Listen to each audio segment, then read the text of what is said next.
Welcome friends. In our previous sessions, we have discussed about Toyota production system. We extended the concept of Toyota production system to the modern term, that is lean manufacturing. And then in our previous session, we discussed that lean is inward looking, that how to minimize the cost, how to minimize the waste. But there is one outward looking phenomena also, and that is agile manufacturing. So, on one side you have to see that how to minimize the waste, on the other side you also need to have a customer orientation, that how you can fulfill the varied demand of the customer. And therefore, in our previous session we focused on the combination of lean and agile, that to have efficient systems, to have systems which can produce high quality products at lower cost, you need to have lean manufacturing. But those products, whether these are required by the customer or not, and how your system is able to respond quickly to the changing demand of the customer, that is agile manufacturing.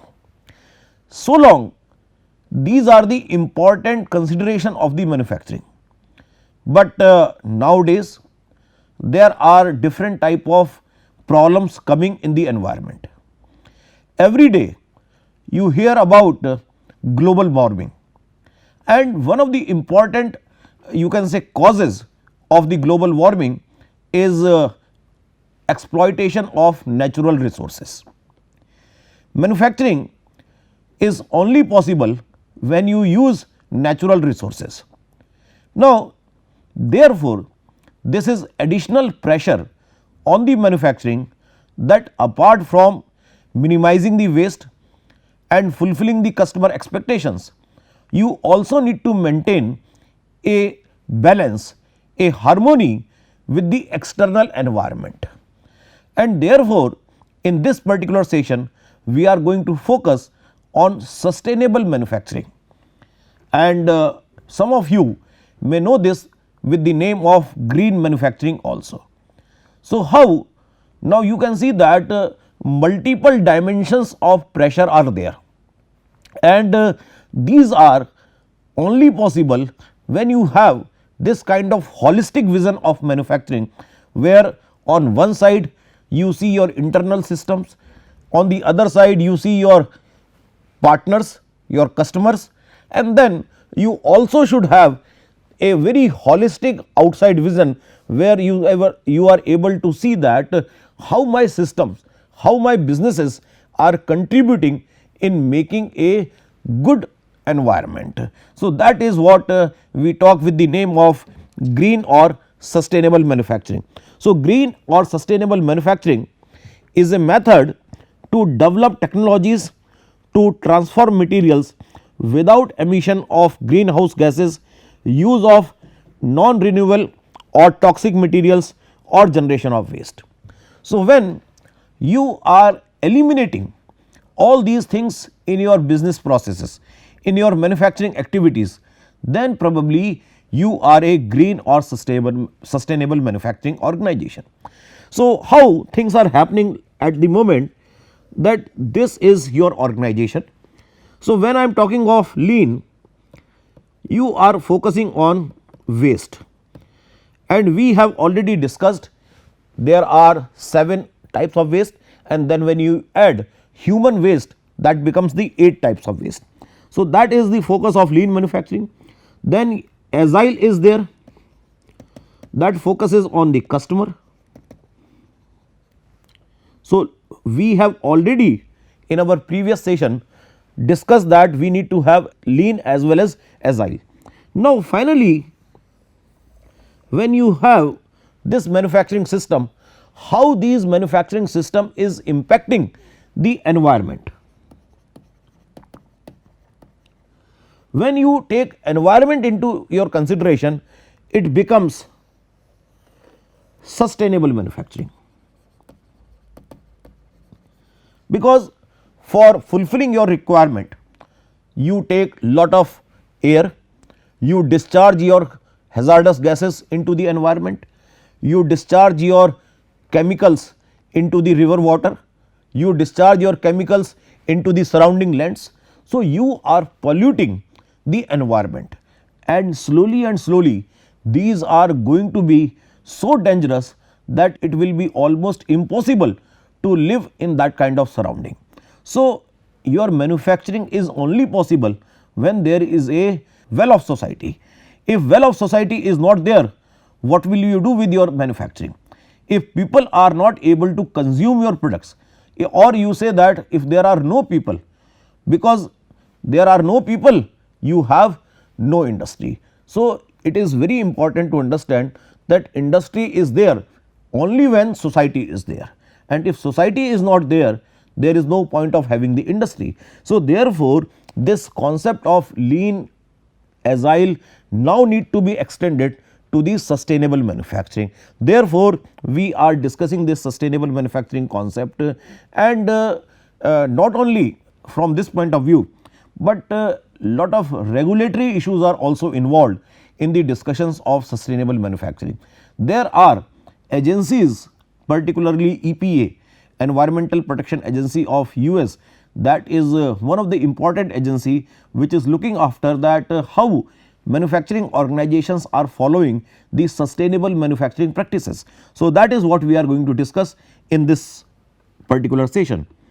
Now, according to this agency of United States, that is Environmental Protection Agency, EPA, US EPA. So, they have also given a definition of sustainable manufacturing, and according to them, sustainable manufacturing is the creation of manufactured products through economically sound processes. So, one thing is that it has to be economically sound, that minimize negative environmental impacts while conserving energy and natural resources. So, there are three important things which this definition says. One is that you should have economically sound processes, do not waste your resources, and that actually matches with the idea of lean manufacturing, where again we say that if you are able to minimize the waste, you will be able to achieve lot of economies in your manufacturing process. Economies will not only come by the way of economies of scale. The normal understanding of economy is with respect to economies of scale. So, here it is very important to understand that in present circumstances, economies of scale is not the only way to bring economies to your processes. When you minimize the waste, that can also bring economies to the processes. So, it is very important to understand at this moment that economically sound processes are possible either by economies of scale or by waste elimination.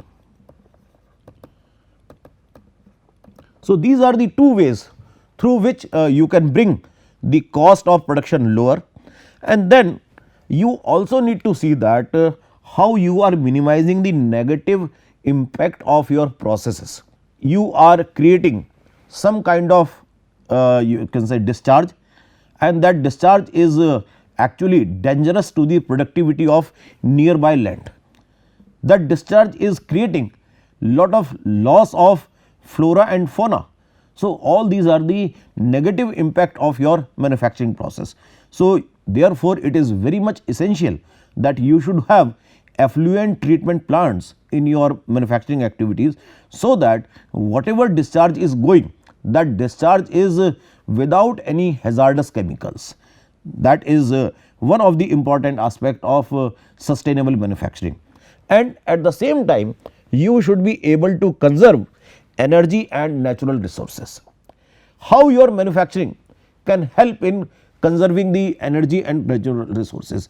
So, for that purpose, if you start using more and more solar energy, more and more wind energy for your manufacturing activities.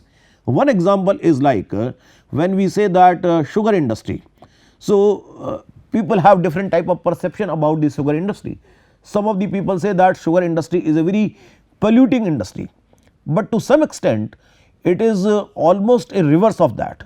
Sugar industry, I particularly feel, is one of the most environmental friendly industry, because they are able to fulfill their entire energy requirement by their internal processes, and their way they are not contributing in getting anything from the fossil fuel based energy plants. So, that way they are helping in conserving the energy and other natural resources. So, that is the one aspect of this environmental supported manufacturing activity. Then another thing is, sustainable manufacturing also enhances employee, community and product safety. When you are taking care of the environment, when you are taking care of your surroundings, so when we are talking of care word, it automatically helps in protecting the well-being of your employees, the society around you and the product also. So, all these things are possible with the help of sustainable manufacturing or green manufacturing or the environmentally conscious manufacturing. Now, the traditional waste we already have discussed many a times in this particular course, and now with respect to those traditional waste, what type of environmental impact we are going to have, let us see quickly about that, because we have discussed the waste in terms of cost, that if you have these waste, either you will be incurring higher cost or you will be having the lower quality. But with respect to all these waste, you have some kind of environmental impact also, and let us see what is that environmental impact of these various traditional waste. So, first type of waste which we are going to discuss here, that is the waste because of defects. Now, when defect is there, you have already processed your raw material, your spare parts, your in components, and then you have recognized that there is a defect in this kind of semi processed item. So, because of that, let us see what are the environmental impact. Raw materials consumed in making defective products that you have already consumed. So, some type of material consumption is taking place. So, that may be a natural resource also, maybe this is processing of a wood. So, that is you are creating wastage of natural resource. Defective components require recycling or disposal. So, because more resources now will be invested on those defective pieces, because they will require some kind of either recycling or you have to do some kind of disposal. So, if disposal is then the total loss is there. So, that is also a kind of environmental impact. More space required for rework, repair and increasing energy use for heating, cooling and lighting.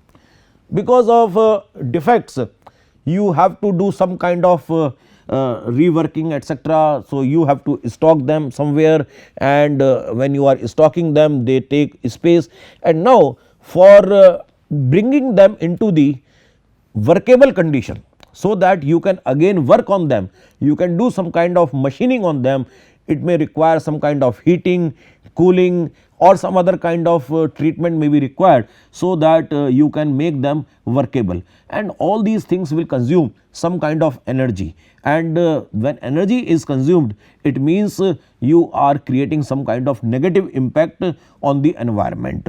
So, because of additional requirement of working, reusing, additional requirement of resources for the disposing of those products, all these things are creating negative impact on the environment. The second type of defect we very often discuss is the defect of waiting.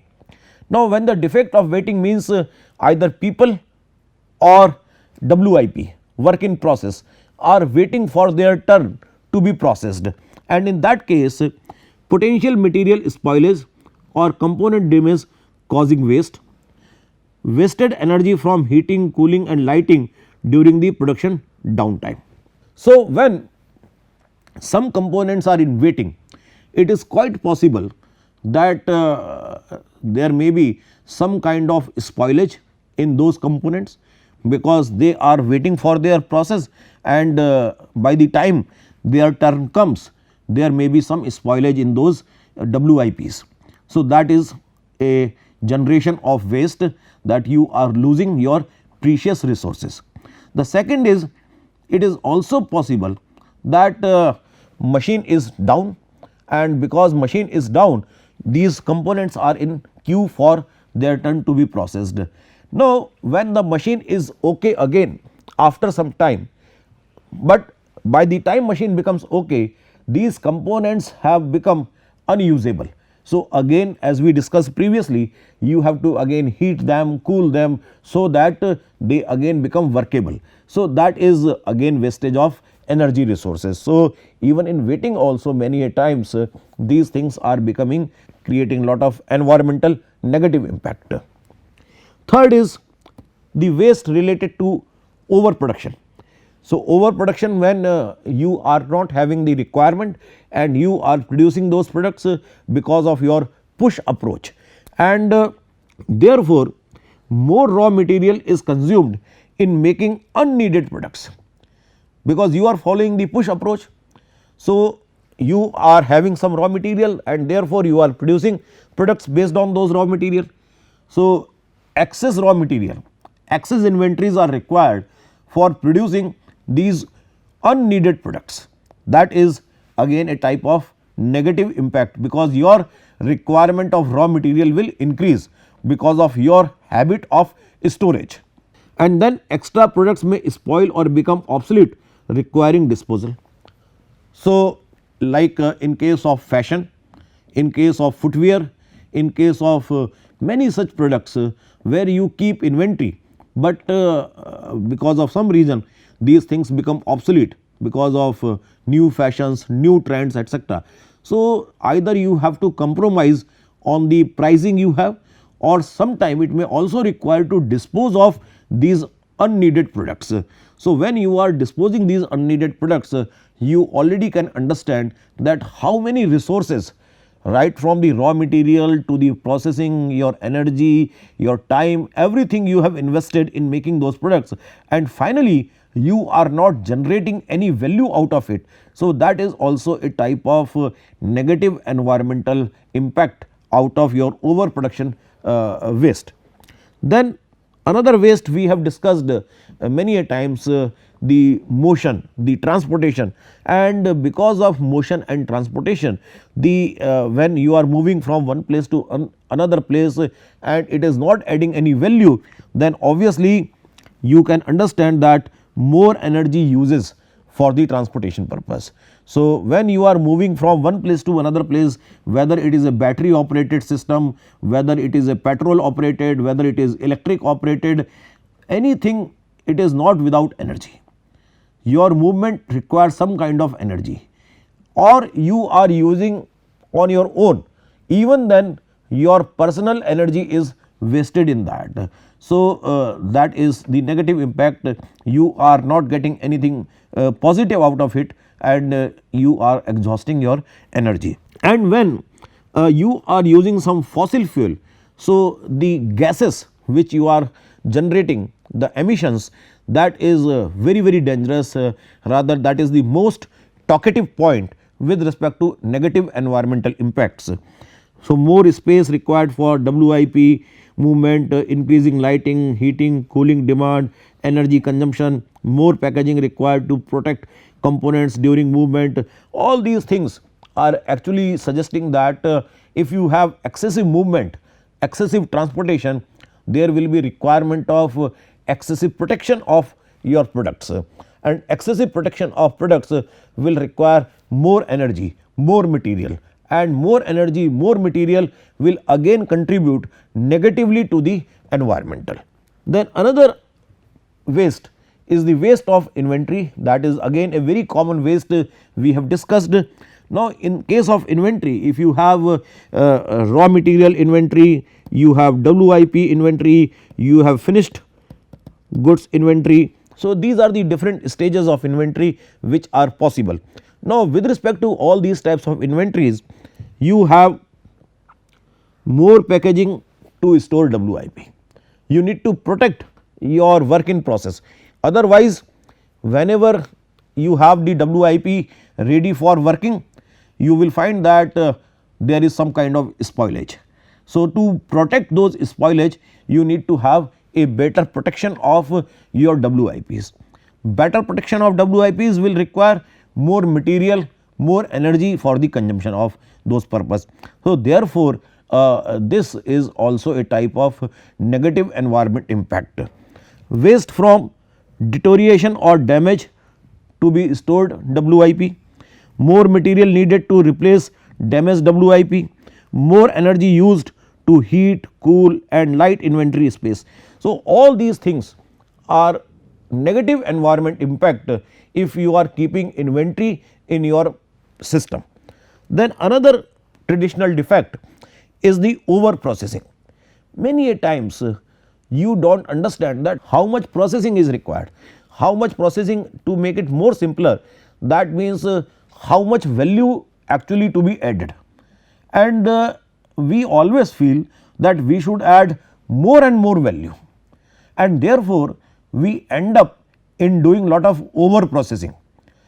If you see many of our buildings and in the designing of the buildings, if you see the pillars are over designed, that much load is not coming on those pillars, but we have over designed those pillars. That is simply an example of over processing. So, in your life you can see many things around you where we have over processing, we have over specifications. You take the example of Indian Railways. So, our coaches of rail, these are over specified, so heavy, so bulky. So, lot of things are involved in the dead weight of that particular coach. So, the live weight is much smaller as compared to the dead weight. So, things are happening in a reverse way. In India, we are creating lot of waste because of over processing also. So, that is also very important in our case, and when you go for over processing, that much material is not required. Let us say I can make this pillar with 4 iron bars, and that will take sufficient amount of load which is going to come on this pillar, but because of my habit of over specification, I am putting 8 iron bars. So, lot of wastage of material takes place because of this over processing. You are putting more iron in your railway coaches. So, that is again the consumption of extra material for that purpose. So, unfortunately, we believe too much in over processing, and therefore, that also gets into the lot of negative environmental impact. So, all these things are there, and then another, you can say this addition to this traditional waste is unused creativity. If your employees, your human being, they are having some kind of potential, but you are not using that potential, that is also a type of waste, and because of that you will have fewer suggestions of pollution and waste minimization. When you are not involving people into your creative activities, then you will not have much suggestions that how to minimize these waste which are contributing negatively to my environment. So, that is the environment impact of my traditional waste.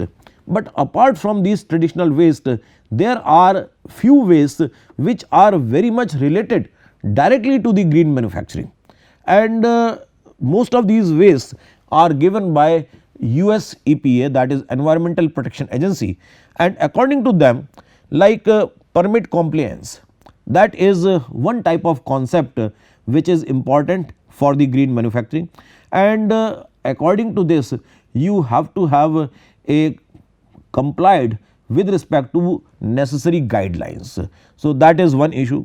Then what is your toxic release inventory, that how much chemicals you are releasing. So, there are around 300 chemicals in this particular list, and if you are releasing any of those 300 chemicals, you need to have some kind of certification.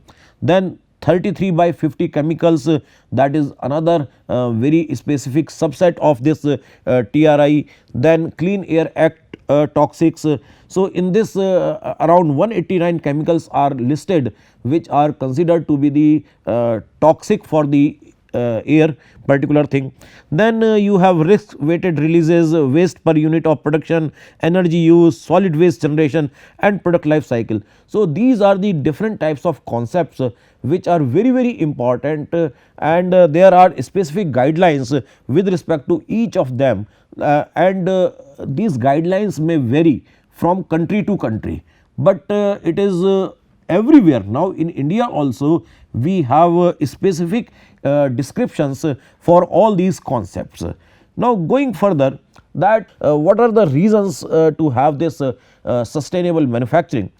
So, as you already had enough idea that it is environmental friendly manufacturing, it is green manufacturing which reduces the impact of manufacturing to the environment.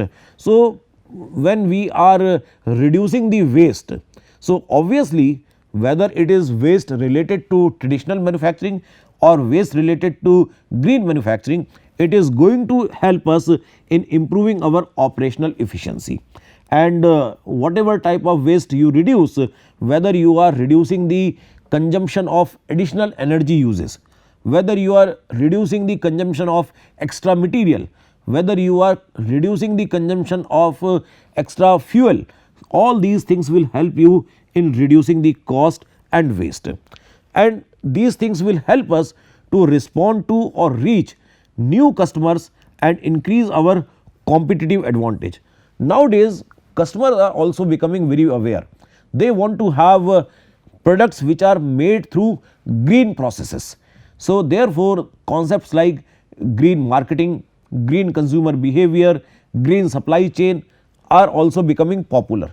So, therefore, if your manufacturing process is also green, it is also sustainable, you will have a better competitive advantage. It will protect and strengthen brand and reputation and build public trust. As I already explained that green manufacturing will lead to green marketing and you will have a better public image because of your environmental friendly approaches. Build long term business viability and success. You all know in India there is a company known as ITC, Indian Tobacco Company. Now, we all know this company that they are the largest manufacturer of tobacco related products, but since last around 1 decade they are never using full name of their organization. You only read about ITC, ITC, ITC, nowhere you will read Indian Tobacco Company. Why? They are in the process of changing the image, perception of people about their organization, and they are now want to be known as a green organization. Everywhere they are promoting themselves as a green organization, not as an organization making tobacco products. So, it is very important that you will have a long lasting public trust, you will have a long term business viability and success when you are known as a sustainable organization, and it will respond to, that is another legal aspect of this whole issue, that you will be able to respond to the regulatory requirements of the place of your work. So, these are the important reasons that you should have sustainable manufacturing. Ways that companies progress further on the path of sustainability. So, how these companies are moving on the path of sustainability. So, they address sustainability in a very coordinated integrated manner. That is only operation people can help you in achieving the sustainability, not possible. So, you have to act in a coordinated manner where you also need to include your suppliers on one side, your distributors on the other side, then only this concept of sustainability is possible. Focus on increased competitiveness and revenues rather than primarily focusing on cost cutting, risk reduction and improved efficiency. You need to see that how this green manufacturing will add more competitiveness to my organization. So, when you are seeing that because I am into the green manufacturing, I am able to target, I am able to address the requirement of new customer segments also. My revenue will increase, my competitiveness will increase. That is rather a better approach than just focusing on the cost cutting. That is the traditional approach of manufacturing. Now, this will also be possible to implement by using innovation, scenario planning and strategic analysis, and you just not limit yourself to fulfill some kind of legal requirements.